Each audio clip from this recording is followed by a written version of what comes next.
Okay, so as John has mentioned, we've looked at all of the information that we just gave you, and we're going to present these alternatives for you. And they're a catalyst for further analysis and discussion. This should not be considered an end product, rather that beginning point for future planning. And I think it's important to reiterate that as we start to look at the options. So Dighton Rehoboth options. NESDEC's analysis of planned operating capacity versus the projected enrollments indicated to us that if you look at this first chart, Palmer River Elementary School, the planned operating capacity with the 10% capacity cushion is maintained with the current projected enrollments for 2019-20 through 2028-29.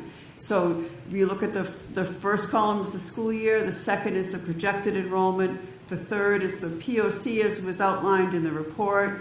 There's the enrollment difference. So that's the excess capacity that you have. The POC with the 10% enrollment cushion, and then the last column is the enrollment difference. So that's the excess capacity that you have at Palmer River. The same happens for Beckwith Middle School. So if you look at the next chart, it's the exact same thing looking at the projected enrollment difference. You can see it's a range from 181 to 243 students for the POC. And to maintain that 10% capacity cushion, the enrollment could exceed between 108 and 170 students, depending on the year. And then at Dighton Rehoboth High School, you see the same chart. So you can see that there are no negative numbers there, that the enrollment, the planned operating capacity and the 10% planned operating capacity cushion exceeds the projected enrollment. So there is enough capacity at those schools to contain the students for that projected enrollment. But we did notice that Dighton Elementary School's planned operating capacity exceeds the projected enrollment, but the 10% capacity cushion is not maintained. And for the reasons that we went over, the housing, births, and all of those things, it's important to maintain that 10% capacity cushion. And in this case, through beginning in school years 21 to 22 and on, that 10% capacity cushion is not maintained. So we need to think about what are some of the options that will help to alleviate that. Yes? And that's including, that space is including the modulars, correct? Without Yes. the modulars, it'd be a bigger delta. Yes, that's correct. Thank you. Dighton Middle School's planned operating capacity exceeds their projected enrollments for the 2019 through 23 school years. However, beginning with the 23-24, it exceeds capacity. And the 10% capacity cushion is not maintained at all. And that's where that sort of cushion is missing. So it's important for us to determine what types of options might assist. So we brought the options forward, knowing that you need to do some long-term planning and to make sure you're maintaining that 10% capacity cushion.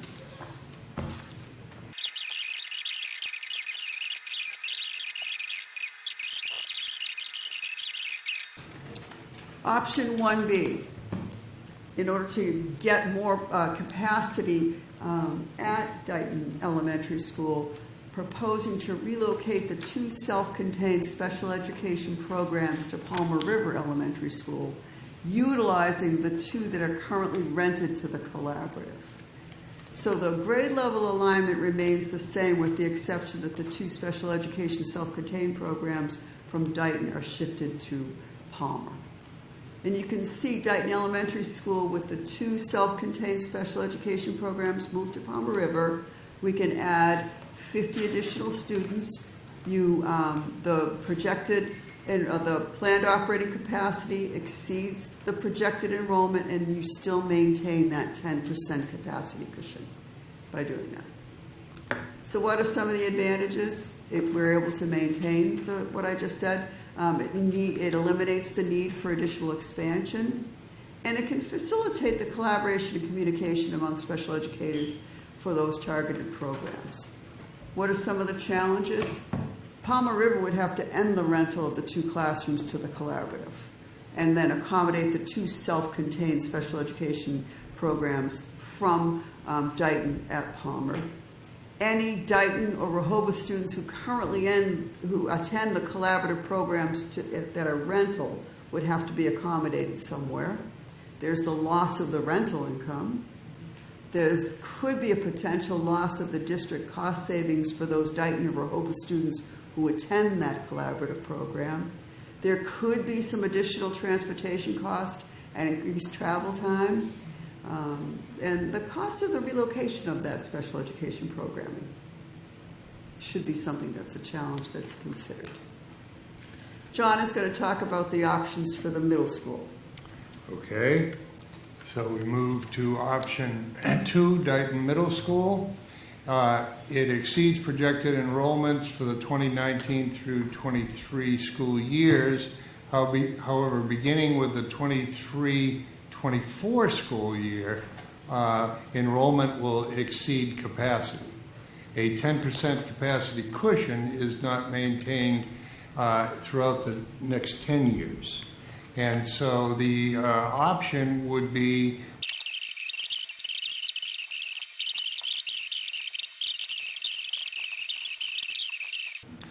to be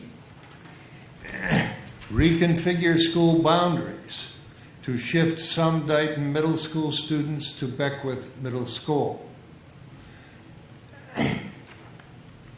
With this, you can see, first of all, the Dighton Middle School at 5 through 8, and you can see the fact that it is definitely, if it were left that way, would be over capacity, and it would not have any 10% capacity cushion. So if this were done, then the advantages would be the reconfiguration of the boundaries would alleviate the enrollment deficit. Without such enrollment, as we mentioned, enrollment would exceed capacity.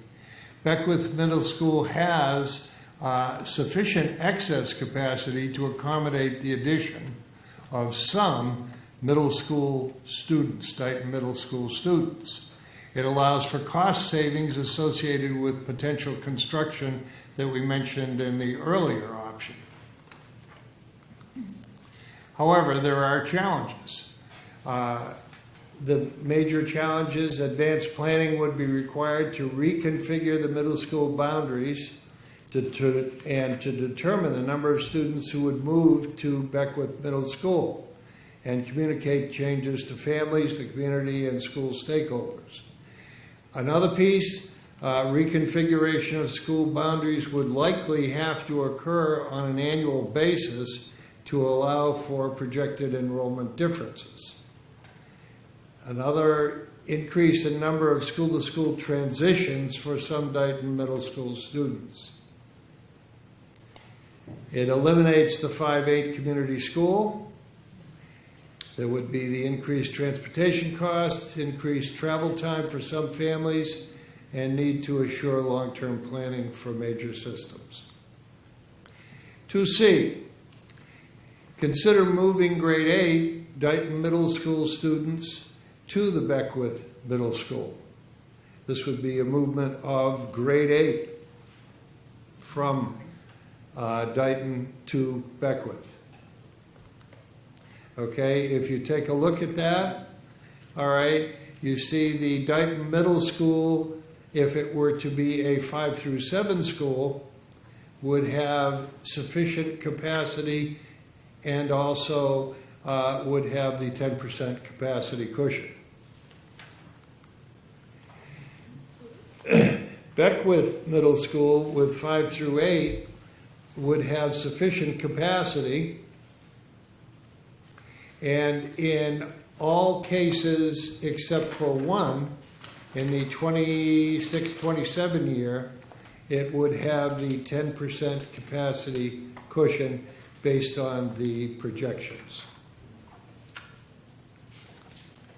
Advantages: obviously, it would alleviate the projected enrollment deficit.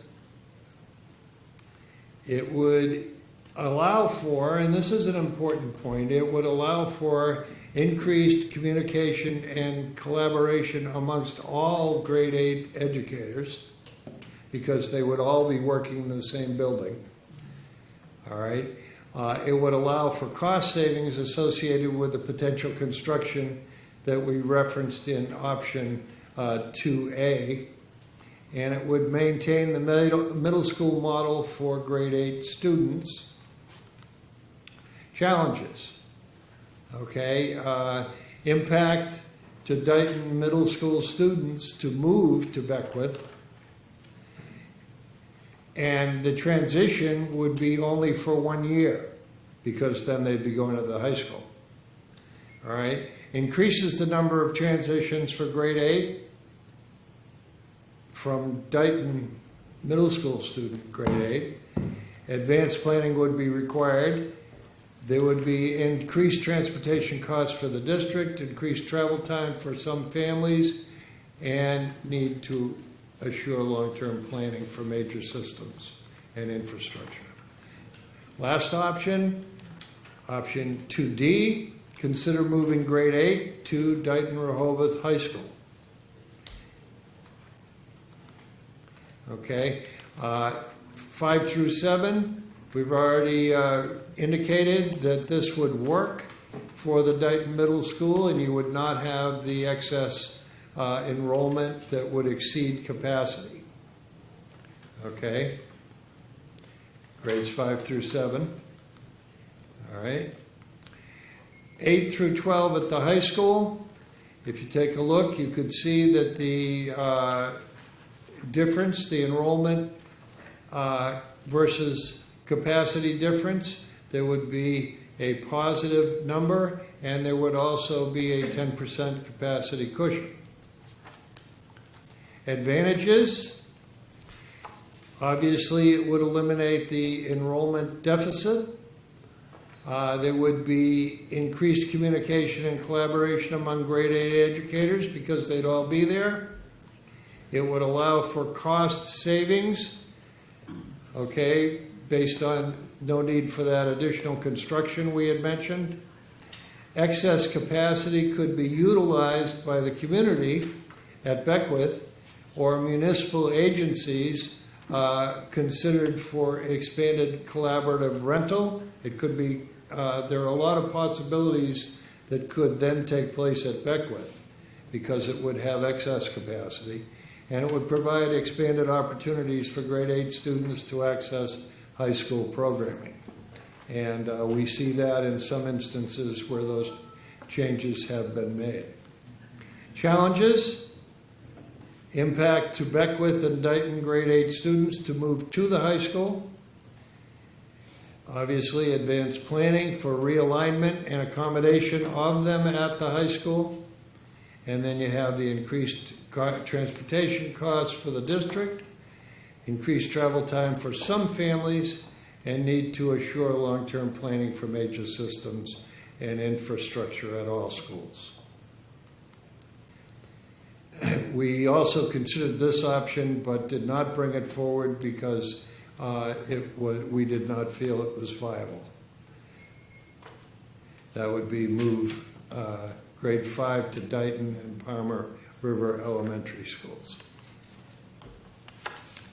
And we show that in the next slide. And there is enrollment exceeds capacity in all instances. I'll give it one more meeting, and then it's got to come back to this committee. And we need to decide either we're going to send this to the towns or we're going to just kill it because, like I said to Jerry that night, if we do nothing, nothing happens. We at least work with what we have now. Something happens, and then if we really want to go back and look at something. rework the whole thing, we do that. But this is coming on 5 years, and it's just getting ridiculous. And too many of us have invested time to just sit here and drag it on. So we said that at the last meeting. I'll give it one more meeting, and I think we can go over that. And then this 10 of us here should be discussing what we want to do.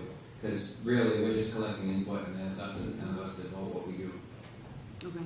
And some of the newer things that came up at that meeting were talking about fully regionalizing the entire district and using all 4 or 5 all 5 buildings for all the students, which was kind of out of the scope of what we had ever discussed before. And we've never talked about fully regionalizing the entire district as part of that regional agreement. And it's so far from that document that I'm not really.